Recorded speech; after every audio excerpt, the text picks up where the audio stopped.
Assalamualaikum warahmatullahi wabarakatuh. Apa kabar sahabat-sahabat semuanya? Kembali lagi bersama saya di Disduk Capil KW ya teman-teman.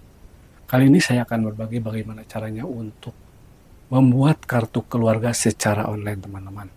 Langkah pertama yang harus dilakukan yaitu buka terlebih dahulu aplikasinya teman-teman. Di aplikasi Simple Aku ya teman-teman. Selanjutnya lakukan login.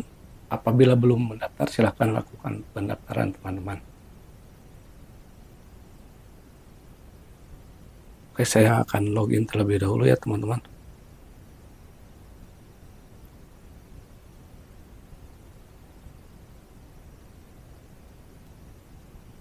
Nah, setelah login teman-teman, di sini ada beberapa pengajuan ya teman-teman. Di sini ada pengajuan untuk pendaftaran penduduk. Di antaranya kartu keluarga, kartu identitas anak, surat keterangan orang terlantar, surat keterangan tempat tinggal, dan surat keterangan pindah ya teman-teman. Kemudian untuk pencatatan sipil, di sini ada pencatatan kelahiran, pencatatan kematian, pencatatan perkawinan, kemudian pencatatan perubahan nama. Nah, namun di sini saya akan eh, bahas bagaimana caranya untuk mengajukan kartu keluarga secara online, teman-teman. Nah, di sini tinggal pilih pengajuan saja ya, teman-teman. Nah, di sini ada dua pilihan ya, penerbitan KK baru atau perubahan data, atau penerbitan KK karena hilang atau rusak, teman-teman. Silakan dipilih, disesuaikan dengan kebutuhan teman-teman semuanya, teman-teman. Nah, saya akan pilih perubahan KK ya teman-teman. Nah, di sini datanya sudah muncul langsung teman-teman. Tinggal mengisikan dokumen persyaratannya teman-teman. Di sini centang yang WNI ya teman-teman, dan formulir persyaratan yang harus dikirim pun akan muncul di sini teman-teman. Nah, untuk pengajuan kartu keluarga dibutuhkan form F102 ya teman-teman, yang sudah dibahas sebelumnya cara pengisiannya teman-teman. Selanjutnya kartu keluarga lama teman-teman.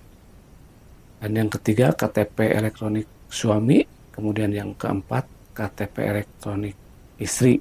Nah, yang selanjutnya yaitu buku nikah teman-teman, ini perlu dilampirkan teman-teman. Nah, ini opsional ya teman-teman untuk surat keterangan pindah, misalnya ini dilampirkan apabila pindah datang saja teman-teman. Kemudian berita acara bagi penduduk WNI ini mungkin tidak dikosongkan saja teman-teman. Jadi cukup yang poin 1 sampai 5 tadi ya teman-teman yang eh, butuh harus dilampirkan. Kemudian satu lagi yang poin 10 ya teman-teman, yaitu formulir F106 sama yang sudah saya bahas cara pengisiannya ya teman-teman. Silakan dicek di video-video sebelumnya teman-teman. Kemudian ini dokumen bukti, dokumen perubahan data ini opsional juga ya teman-teman. Misalnya kalau ada perubahan data yang harus melampirkan dokumennya, silakan dilampirkan di sini teman-teman. Nah, kemudian di sini silakan ketikkan ya teman-teman agar tidak salah dalam pembuatan kartu keluarganya teman-teman. Takutnya nanti salah, silakan diketikkan secara jelas. Misalnya di sini penambahan anggota keluarga baru karena ada kelahiran anak gitu.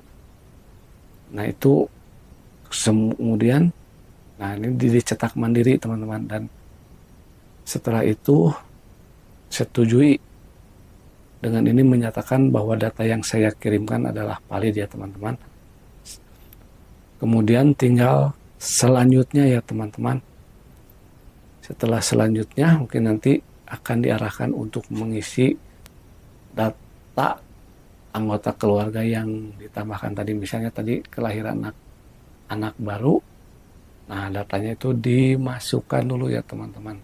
Di sini ya teman-teman, nanti ada formulirnya secara online, silakan diketikkan dan dimasukkan datanya teman-teman. Setelah selesai memilih data, tinggal pilih kirim ya teman-teman, dan data pun akan diproses ya teman-teman.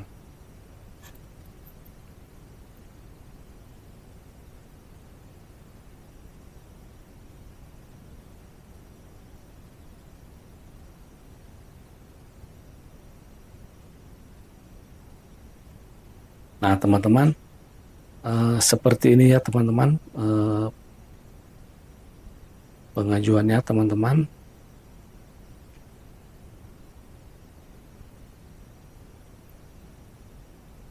Nah, di sini permohonan diajukan, kemudian estimasi pemeriksaan, selanjutnya permohonan disetujui, dan selanjutnya entry data, kemudian sampai selesai ya teman-teman.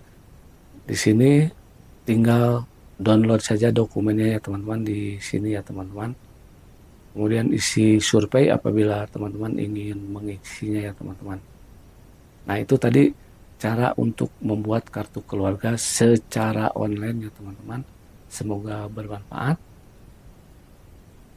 Jangan lupa dukung terus di Dukcapil KW ya teman-teman untuk memberikan update informasi seputar untuk memberikan informasi seputar admin Duk ya teman-teman.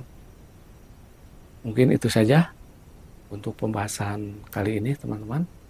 Apabila ada yang tidak dipahami dan tidak dimengerti, silahkan tanyakan di kolom komentar.